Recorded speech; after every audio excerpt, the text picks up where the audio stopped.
हम सभी ने बीते दिनों में देश का सामर्थ्य और उसका संयम दोनों देखा है। मैं सबसे पहले भारत की पराक्रमी सेनाओं को, सशस्त्र बलों को, हमारी खुफिया एजेंसियों को, हमारे वैज्ञानिकों को, हर भारतवासी की तरफ से सैल्यूट करता हूं।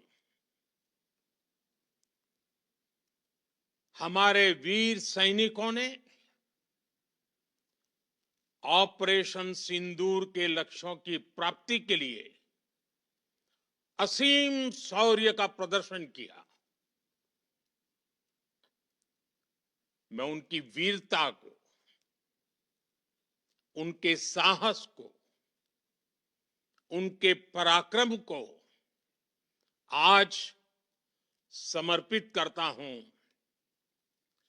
हमारे देश की हर माता को, देश की हर बहन को और देश की हर बेटी को ये पराक्रम समर्पित करता हूं। साथियों, 22 अप्रैल को पहलगाम में आतंकवादियों ने जो बर्बरता दिखाई थी, उसने देश और दुनिया को झकझोर दिया था। छुट्टियां मना रहे निर्दोष मासूम नागरिकों को धर्म पूछकर उनके परिवार के सामने, उनके बच्चों के सामने बेरहमी से मार डालना, यह आतंक का बहुत विभत्स चेहरा था, क्रूरता थी। ये देश के सद्भाव को तोड़ने की घिनौनी कोशिश भी थी। मेरे लिए व्यक्तिगत रूप से ये पीड़ा बहुत बड़ी थी। इस आतंकी हमले के बाद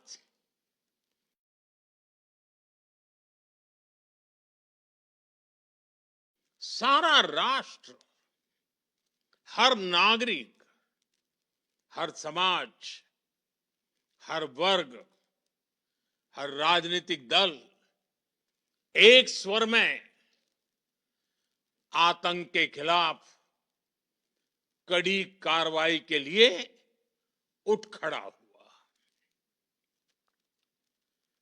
हमने आतंकवादियों को मिट्टी में मिलाने के लिए भारत की सेनाओं को पूरी छूट दे दी और आज हर आतंकी, आतंक का हर संगठन जान चुका है कि हमारी बहनों बेटियों के माथे से सिंदूर हटाने का अंजाम क्या होता है। साथियों, ऑपरेशन सिंदूर ये सिर्फ नाम नहीं है, ये देश के कोटि कोटि लोगों की भावनाओं का प्रतिबिंब है। ऑपरेशन सिंदूर न्याय की अखंड प्रतिज्ञा है।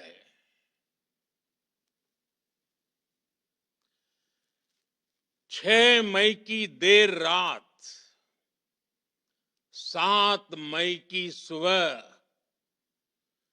पूरी दुनिया ने इस प्रतिज्ञा को परिणाम में बदलते देखा है।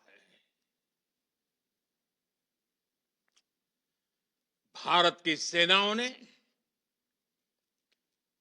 पाकिस्तान में आतंक के ठिकानों पर, उनके ट्रेनिंग सेंटर्स पर सटीक प्रहार किया। आतंकियों ने सपने में भी नहीं सोचा था कि भारत इतना बड़ा फैसला ले सकता है।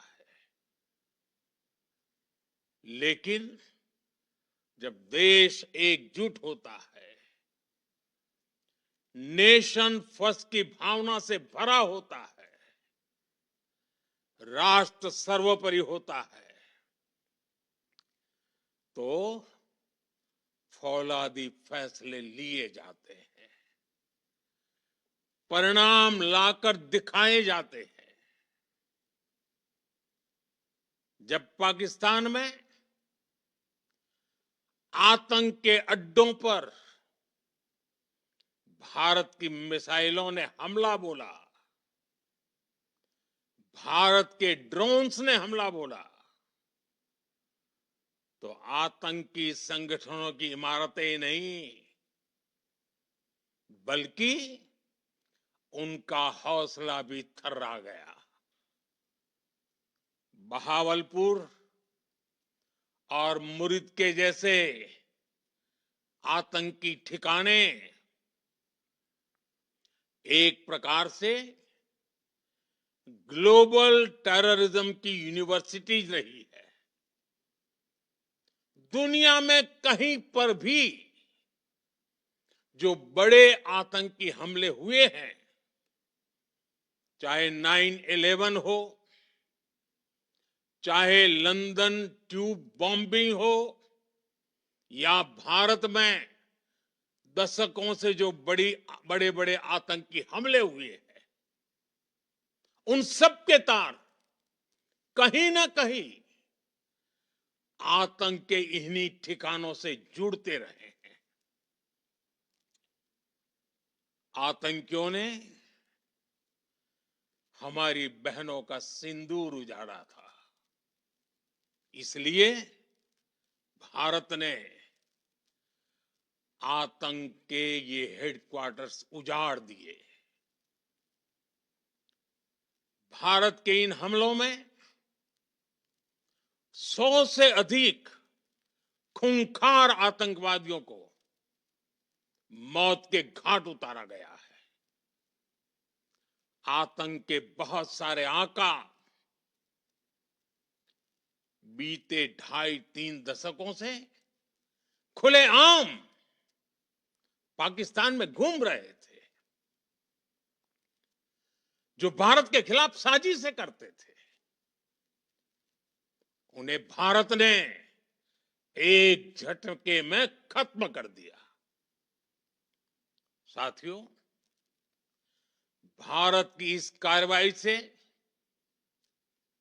पाकिस्तान घोर निराशा में गिर गया था, हताशा में गिर गया था, बौखला गया था। और इसी बौखलाहट में उसने एक और दुस्साहस किया। आतंक पर भारत की कार्रवाई का साथ देने के बजाय पाकिस्तान ने भारत पर ही हमला करना शुरू कर दिया। पाकिस्तान ने हमारे स्कूलों, कॉलेजों को, गुरुद्वारों को, मंदिरों को, सामान्य नागरिकों के घरों को निशाना बनाया। पाकिस्तान ने हमारे सैन्य ठिकानों को निशाना बनाया। लेकिन इसमें भी पाकिस्तान खुद बेनकाब हो गया। दुनिया ने देखा कि कैसे पाकिस्तान के ड्रोन्स, पाकिस्तान की मिसाइलें भारत के सामने तिनके की तरह बिखर गई। भारत के सशक्त एयर डिफेंस सिस्टम ने उन्हें आसमान में ही नष्ट कर दिया। पाकिस्तान की तैयारी सीमा पर वार की थी, लेकिन भारत ने पाकिस्तान के सीने पर वार कर दिया।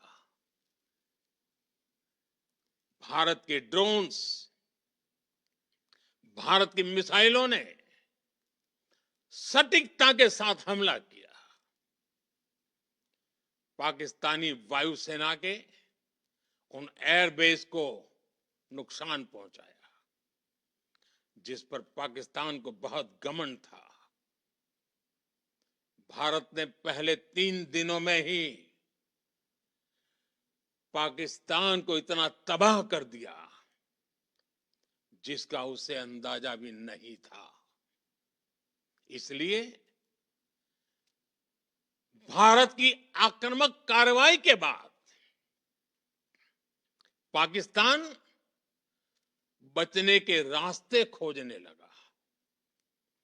पाकिस्तान दुनिया भर में तनाव कम करने के लिए गुहार लगा रहा था, और बुरी तरह पीटने के बाद इसी मजबूरी में 10 मई की दोपहर को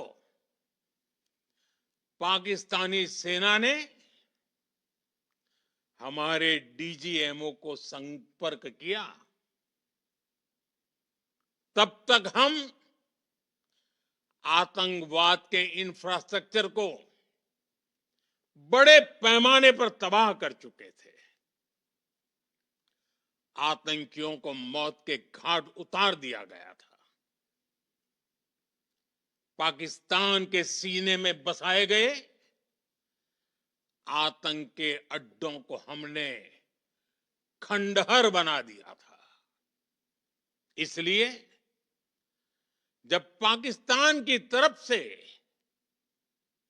गुहार लगाई गई, पाकिस्तान की तरफ से जब ये कहा गया कि उसकी ओर से आगे कोई आतंकी गतिविधि और सैन्य दुस्साहस नहीं दिखाया जाएगा, तो भारत ने भी उस पर विचार किया। और मैं फिर दोहरा रहा हूं, हमने पाकिस्तान के आतंकी और सैन्य ठिकानों पर अपनी जवाबी कार्रवाई को अभी सिर्फ स्थगित किया है। आने वाले दिनों में हम पाकिस्तान के हर कदम को इस कसौटी पर मापेंगे कि वो क्या रवैया अपनाता है। साथियों, भारत की तीनों सेनाएं, हमारी एयरफोर्स, हमारी आर्मी और हमारी नेवी, हमारी border security force BSF, Bharat के अर्धसैनिक बल लगातार अलर्ट पर है। सर्जिकल स्ट्राइक और एयर स्ट्राइक के बाद अब ऑपरेशन सिंदूर आतंक के खिलाफ भारत की नीति है। ऑपरेशन सिंदूर ने आतंक के खिलाफ लड़ाई में एक नई लकीर खींच दी है, एक नया पैमाना, न्यू नॉर्मल तय कर दिया है। पहला, भारत पर आतंकी हमला हुआ तो मुंह तोड़ जवाब दिया जाएगा। हम अपने तरीके से, अपनी शर्तों पर जवाब देकर रहेंगे। हर उस जगह जाकर कठोर कार्रवाई करेंगे जहां से आतंक की जड़ें निकलती हैं। दूसरा, कोई भी न्यूक्लियर ब्लैकमेल भारत नहीं सहेगा। न्यूक्लियर ब्लैकमेल की आड़ में पनप रहे आतंकी ठिकानों पर भारत सटीक और निर्णायक प्रहार करेगा। तीसरा,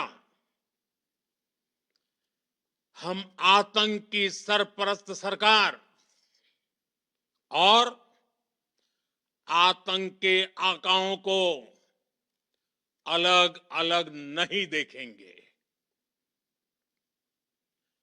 ऑपरेशन सिंदूर के दौरान दुनिया ने पाकिस्तान का वो घिनौना सच फिर देखा है,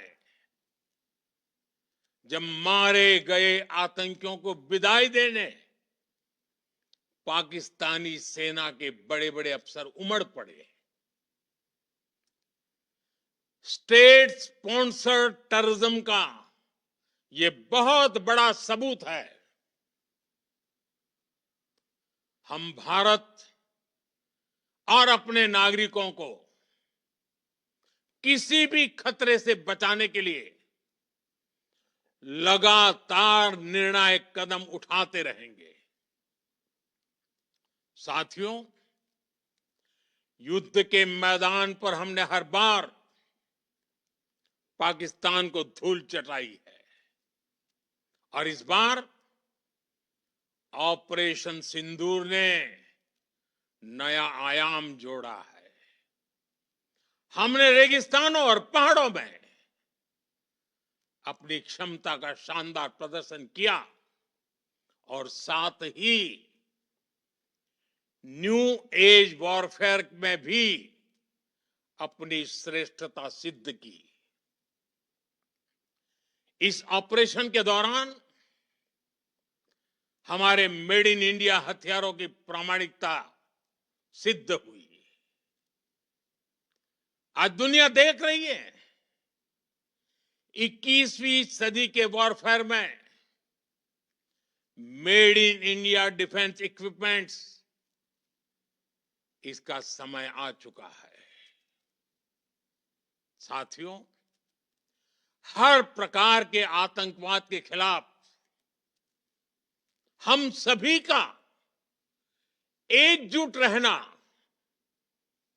हमारी एकता हमारी सबसे बड़ी शक्ति है।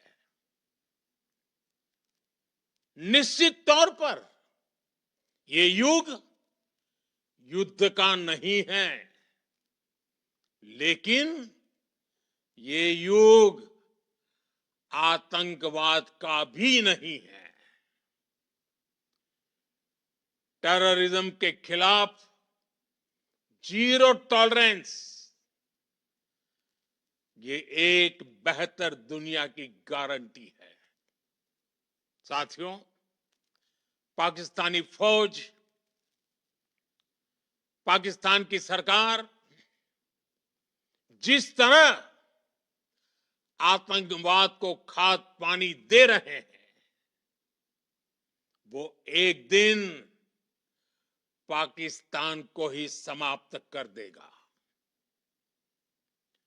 पाकिस्तान को अगर बचना है तो उसे अपने टेरर इंफ्रास्ट्रक्चर का सफाया करना ही होगा। इसके अलावा शांति का कोई रास्ता नहीं है। भारत का मत एकदम स्पष्ट है। टेरर और टॉक एक साथ नहीं हो सकते। टेरर और ट्रेड एक साथ नहीं चल सकते और पानी और खून भी एक साथ नहीं बह सकता। मैं आज विश्व समुदाय को भी कहूंगा, हमारी घोषित नीति रही है अगर पाकिस्तान से बात होगी तो टेररिज्म पर ही होगी। अगर पाकिस्तान से बात होगी तो पाक ऑक्युपाइड कश्मीर पीओके उस पर ही होगी। प्रिय देशवासियों, आज बुद्ध पूर्णिमा है। भगवान बुद्ध ने हमें शांति का रास्ता दिखाया है। शांति का मार्ग भी शक्ति से होकर जाता है। मानवता शांति और समृद्धि की तरफ बढ़े, हर भारतीय शांति से जी सके, विकसित भारत के सपने को पूरा कर सके, इसके लिए भारत का शक्तिशाली होना बहुत जरूरी है। और आवश्यकता पड़ने पर इस शक्ति का इस्तेमाल भी जरूरी है। और पिछले कुछ दिनों में भारत ने यही किया है। मैं एक बार फिर भारत की सेना और सशस्त्र बलों को सैल्यूट करता हूं। हम भारतवासी के हौसले, हर भारतवासी का एकजुटता का शपथ, संकल्प, मैं उसे नमन करता हूं। बहुत बहुत धन्यवाद। भारत माता की जय। भारत माता की जय। भारत माता की जय।